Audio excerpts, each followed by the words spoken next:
कांग्रेस के लिए लगातार कोर्ट से बुरी खबर आ रही है। ऐसा लग रहा है जैसे कांग्रेस को बहुत बड़ा झटका लगने वाला है।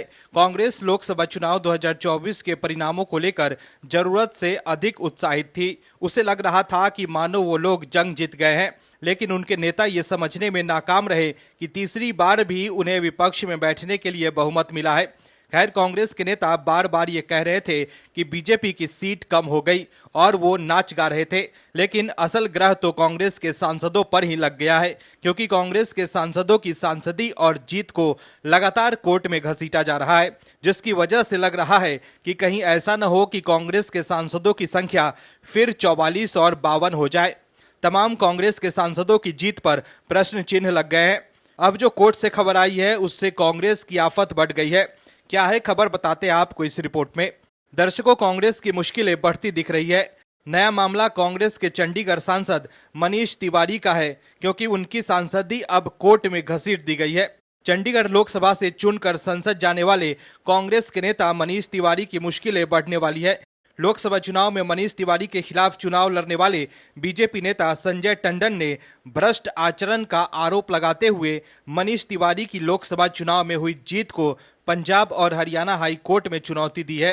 अपनी याचिका में संजय टंडन ने मनीष तिवारी पर भ्रष्ट आचरण में शामिल होने का आरोप लगाया और कोर्ट से तिवारी की चुनाव में हुई जीत को रद्द करने की अपील की है।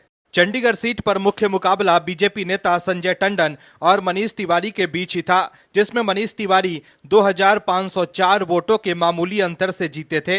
वहीं अपनी याचिका में संजय टंडन ने कहा है कि मनीष तिवारी को पहले ही भ्रष्ट आचरण के लिए रिटर्निंग ऑफिसर द्वारा फटकार लगाई गई थी। इसके बावजूद तिवारी और उनके समर्थक चुनावी प्रक्रिया को कमजोर करने वाली गतिविधियों में शामिल रहे। इससे उन्हें चुनाव में बढ़त बनाने में मदद मिली।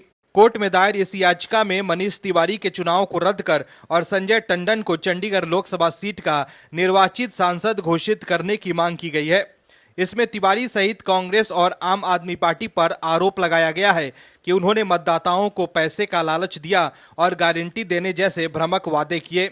साथ ही चुनाव प्रचार के दौरान राष्ट्रीय प्रतीक का दुरुपयोग किया, जो जन प्रतिनिधित्व कानून की अलग अलग धाराओं का उल्लंघन है। याचिका में हाईकोर्ट से अनुरोध किया गया है कि जन प्रतिनिधित्व अधिनियम की धारा 123 के साथ पढ़े जाने वाली धारा 100 और धारा 101 के तहत इस तरह का भ्रष्ट आचरण उनके चुनाव को रद्द करने का आधार है।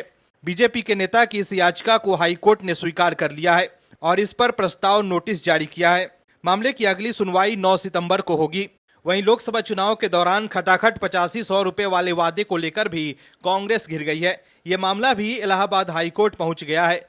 कोर्ट में जनहित याचिका दायर की गई है। इसमें कांग्रेस पार्टी के 99 सांसदों को अयोग्य घोषित करने, पार्टी का चुनाव चिन्ह जब्त करने और पंजीकरण निलंबित करने की मांग की गई है। याचिका में कहा गया है कि कांग्रेस ने हर महीने 8500 अकाउंट में देने जैसे झूठे वादे कर लोगों को ठग कर वोट लिया है। याचिका में कहा गया है कि कांग्रेस और इंडी गठबंधन ने लोगों को लालच देकर वोट लिया है और कांग्रेस पार्टी के वादा पत्र पर अध्यक्ष मल्लिकार्जुन खड़गे और राहुल गांधी के हस्ताक्षर हैं। साथ ही पावती रसीद भी है। इससे लोगों को विश्वास हो गया कि वोट देने पर उन्हें रुपए मिलेंगे। तो देखा आपने कैसे कांग्रेस की मुसीबत बढ़ गई है। लोकसभा चुनाव के दौरान वोट लेने के लिए कांग्रेस ने जो वादा किया था वो मामला अब कोर्ट पहुंच गया है। अब देखना होगा कि कोर्ट का क्या फैसला होता है, लेकिन फिलहाल कांग्रेस की चिंता जरूर बढ़ गई होगी, क्योंकि मामला कोर्ट में जाने से कांग्रेस के सांसदों की सांसदी खतरे में जरूर है। Bureau report, OMH news. और भी वीडियोस देखने के लिए चैनल को सब्सक्राइब करें और बेल आइकन को दबाएं।